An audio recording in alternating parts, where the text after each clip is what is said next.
Hi, ఎలా ఉన్నారు? అందరూ బాగున్నారా? ఇంకొక కొత్త బిజినెస్ అయితే ముందరకు వచ్చేసాను.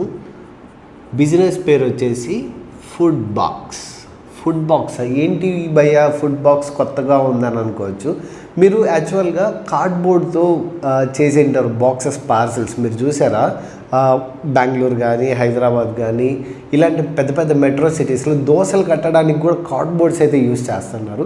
ఈరోజు ఆ బిజినెస్ గురించే మాట్లాడబోతున్నా. చూడండి, ఈ బిజినెస్ ఇన్వెస్ట్మెంట్ వచ్చేసి 5,000 నుంచి 10,000. ఏంటి భయ్య, ఇంత తక్కువలో దొరికేస్తుంది అని అనుకోవచ్చు. అవును, దొరికేస్తుంది. కానీ ఇలాంటివి చెప్పడం చాలా ఈజీనే. నేను ప్రతి వీడియోలోనూ చెప్తాను కదా, లెక్కలు వేయడం చాలా ఈజీ, దాన్ని నడిపించడంలోనే ఉంటుంది అసలైన మజా అనేది. ఇది జస్ట్ మీకు అవగాహన మాత్రమే, అంటే మీకు ఒక ఎగ్జాంపుల్ మాత్రమే. మనం ఎలా చేసుకోవాలి, ఒక బ్లూ ప్రింట్ అని అంటారు కదా, అదే ఇది. మనం దీన్ని ఎక్కడి నుంచి కొనుక్కోవచ్చు, ఎలా కొనుక్కోవచ్చు అనేది కూడా మాట్లాడదాం. చూడండి, లోకల్ వెండర్స్ అంటే మనకి మన ఊర్లో ప్రతి ఒక్క ఊర్లో ఒక పాతూరు అని ఉంటుంది. ఆ పాతూరులో మనకి మంచిగా డిస్కౌంట్ ప్రైస్లో అయితే వస్తుంటుంది. అండ్ లోకల్ ప్రైస్ అవ్వని, ఇండియా మార్ట్ అవ్వని, ఇలా చాలా ఉన్నాయి. మనం వెతుకుండే దాన్ని బట్టి ఉంటుంది ఎక్కడైతే బెస్ట్, ఎక్కడైతే చీప్ దొరుకుతుంది. హైదరాబాద్ కానీ, బెంగళూరు కానీ. బెంగళూరులో అయితే చిక్పేట అని ఉంటుంది. చిక్పేటలో చాలా తక్కువ పడతాయి ప్రోడక్ట్స్. అలా మీరు ఒక ఏరియాని చూసుకొని వెతుక్కోండి, నెగోషియేట్ చేసుకునేది అది మీ చేతిలో ఉంటుంది. అండ్ చూడండి, ఇది మనకి ఎక్కడెక్కడ అవసరం వస్తుందంటే cloud kitchen and restaurants and normal hotels. చూడండి, ఇక్కడైతే మాత్రం ఈ బాక్సెస్కి మంచి డిమాండ్ అయితే ఉంది. ఈ డిమాండ్కి అయితే మాత్రం మారు లేదు. అంటే దాన్ని ఏమంటారంటే ఈ రోజుల్లో ప్లాస్టిక్ అయితే బ్యాన్ చేసేస్తున్నారు పూర్తిగా. ఇంకో రాబోయే రోజుల్లో ప్లాస్టిక్ అనేది అయితే ఉండదు. సో ఇలాంటివే ఉంటాయి. ఇప్పుడు మంచి బిజినెస్ అయితే స్టార్ట్ అవుతుంది. మీరు కూడా ఒకవేళ ఇన్వెస్ట్ చేయాలనుకుంటే ట్రై చేయండి. అండ్ ఇది ఎక్కడెక్కడ ఎక్కువ మంచిగా పోతుంది అని అంటే మెట్రో సిటీస్ అంటే లైక్ హైదరాబాద్ అవ్వని, బెంగళూరు అవ్వని, పూణే, ముంబై, ఇలా పెద్ద పెద్ద సిటీస్లో అయితే మాత్రం మంచిగా జరుగుతుంది. ఇప్పుడు రీసెంట్గా మనకి కర్నూలు అవ్వని, అనంతపురం అవ్వని, గుంటూరు అవ్వని, విజయవాడ కానీ ఇలాంటి చోట కూడా ఈ బిజినెస్ అయితే స్టార్ట్ అవుతుంది. చూడండి, మీరు ఇంతటి వరకు బాగా చెప్పారు. మాకు బ్రేక్ డౌన్ కావాలి అంటే మీరు ఇన్వెస్ట్మెంట్ చేస్తున్న దానికి బ్రేక్ డౌన్ అయితే కావాలి అని మీకు డౌట్ వచ్చి ఉంటుంది కదా. చూడండి, కాస్ట్ మనకి రా మెటీరియల్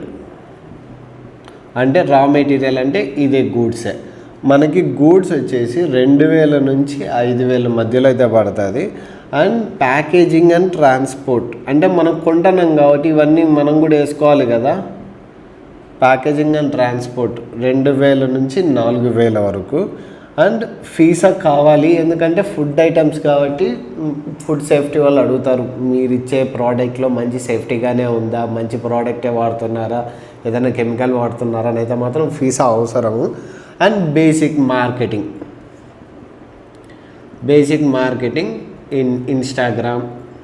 ఇన్స్టాగ్రామ్ అవ్వని, ఫేస్బుక్ అవ్వని, దానికి ఒక 5,000 నుంచి 10,000. సో ఇక్కడ మనకి మ్యాక్స్ టు మ్యాక్స్ 5,000 నుంచి 10,000 మధ్యలో అయితే అయింది. చూడండి, ఇది బేసిక్ నేను చెప్పాను. బేసిక్ అంటే మీరు డిపెండ్స్ అపాన్, మీరు మంచిగా డబ్బులు ఉన్నాయి, నేను మంచిగా ప్రమోషన్ చేసుకుంటా అంటే మీరు చేసుకోవచ్చు. లేదు తగ్గించుకొని చేసుకోవాలంటే తగ్గించుకొని చేసుకోవచ్చు. బట్ అమౌంట్ అయితే మాత్రం నార్మల్గా 5,000 నుంచి 10,000 వరకు అయితే వస్తుంది. ఇంతటితో అయిపోయింది భయ్యా, మేము ఇక్కడ దీన్ని ఎలా అమ్ముకోవాలి, ఎలా డెలివరీ చేయాలి అని అనుకోవచ్చు. చూడండి, దానికి కూడా మన దగ్గర ఆప్షన్ ఉంది, డెలివరీ. ఎక్కడ డెలివరీ చేయాలి? 1 Dunzo, 2 ship rocket, and 3 Porter, and Swiggy, Rapido, ఇలా చాలా ఉన్నాయి. నువ్వు అంటే మీరు సిటీస్లో పెట్టేదాన్ని బట్టి మీ ఏరియాలో ర్యాపిడో కానీ, డెన్జో కానీ, షిప్ రాకెట్ మ్యాక్స్ అన్ని చోట్ల ఉంది, ఎక్కడికైనా వెళ్తుంది. సో డిపెండ్స్ అపాన్ అది. ఓహో భయ్యా ఇవన్నీ చెప్పేసావు, దీనికి ఏమైనా లైసెన్స్ కావాల్సి వస్తుందా? ఎస్, లైసెన్స్ కూడా కావాల్సి వస్తుంది, గుర్తుపెట్టుకోండి. లైసెన్స్ ఏమేమి లైసెన్స్ కావాలి? ఫస్ట్ అయితే ఫీసా ఇందాక మనం మాట్లాడుకున్నాం కదా అది, అండ్ జిఎస్టీ ఇది ఉంటే బెస్ట్. ఎందుకంటే B2B బిజినెస్ చేస్తున్నప్పుడు అమెజాన్ కానీ, ఫ్లిప్కార్ట్ కానీ, ఎనీ సోషల్లో మన ప్రోడక్ట్ని అమ్మాలి అని అనుకున్నప్పుడు జిఎస్టీ అయితే మ్యాండేటరీ. అండ్ ఆల్సో ఒకవేళ మనం దాంట్లో అమ్మట్లేదు అని అనుకుంటే ఒక 20 lakhs టర్న్ ఓవర్ ఉన్నా కూడా జిఎస్టీ అయితే అవసరమైతే అవుతుంది. అండ్ దీంతోపాటు MSME అంటే మనకి ఇక్కడ సబ్సిడీస్ అవ్వని, నెక్స్ట్ స్కీమ్స్, గవర్నమెంట్ స్కీమ్స్ అవని, ఇలాంటివి అయితే మాత్రం వస్తాయి. ఏంటి భయ్య బుక్ చూసి చెప్తాను అని అనుకోవచ్చు. చూడండి, నేను ప్రతిదీ రీసెర్చ్ చేసి వాళ్ళ నుంచి గ్యాదర్ చేసిన డేటాని మీ ముందరికి నేను తీసుకొని వస్తున్నా. నేనేదో రఫ్గా రాసుకొని నేనేదో మీకు చెప్పేసి మీరేదో చేసేసుకున్నారంటే చాలా ఇబ్బంది అవుతుంది కదా. సో అందుకని ఏదైతే బిజినెస్ చేస్తున్న వాళ్ళ నుంచి తీసుకున్న డేటానే మేము ముందరికైతే పెడుతున్నా. బ్రో ఇంతవరకు అయిపోయింది, మరి ప్రాఫిట్ ఎలా బ్రో అని డౌట్ రావచ్చు కదా. ప్రాఫిట్ గురించి కూడా మాట్లాడదాం. చూడండి, ఇది నేను అప్రాక్స్గా నెగోషియేట్ చేసిన మనిషి దగ్గర నుంచి నేను మాట్లాడుతున్నా. మరి ఇది ఒక్కొక్క ఊర్లో ఒక్కొక్క ప్రైస్ అయితే ఉంటుంది. మనం ప్రాఫిట్ గురించి మాట్లాడుతున్నాం కాబట్టి ఫస్ట్ అయితే మాత్రం 1000 boxes అండ్ 5 రూపీ. ఇక్కడ పడిన కాస్ట్ వచ్చేసి 5000. అంటే ఇది డిపెండ్స్ అపాన్ మరి ట్రాన్స్పోర్ట్ అవ్వని ఏవైనా అవ్వని. కొంతమంది అయితే మనం తీసుకున్న వెండర్ దగ్గర నుంచి ట్రాన్స్పోర్ట్ కూడా చేస్తానని అంటాడు. అది డిపెండ్స్ అపాన్, అంటే మనం బల్క్లో తీసుకున్నాం అంటే ట్రాన్స్పోర్ట్ కూడా ఫ్రీ కూడా రావచ్చు. ఇక్కడ మన సెల్లింగ్ రేట్ 8 రూపీస్. 5 రూపీస్కి మనం కొన్నాము, 8 రూపీస్కి మనం అమ్ముతున్నాం. అంటే ఇక్కడ 1000 boxes ఇంటూ 8,000 రూపీస్. అంటే ఇక్కడ ఎంత అయింది? మనకి 8,000కి మనం అమ్మితే మనకి 5,000 పడింది, 3,000. It's 3,000 profit. చూసారా, 3,000 ప్రాఫిట్ వస్తుంది. అది నేను 1000 boxకే వేసా. అది depends upon me marketing strategy.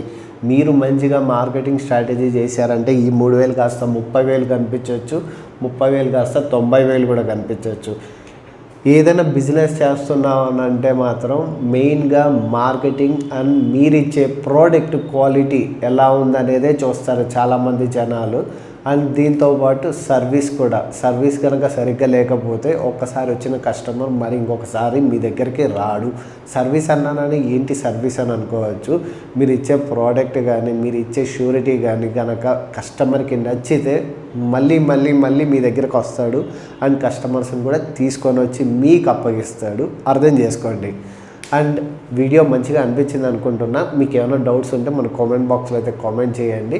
And మీకు కూడా ఏమన్నా బిజినెస్ ఐడియా థాట్స్ ఉంటే కనుక కామెంట్ చేయండి. నేను మీకోసం రీసెర్చ్ చేసి మరి మీకోసం వీడియో చేస్తాను.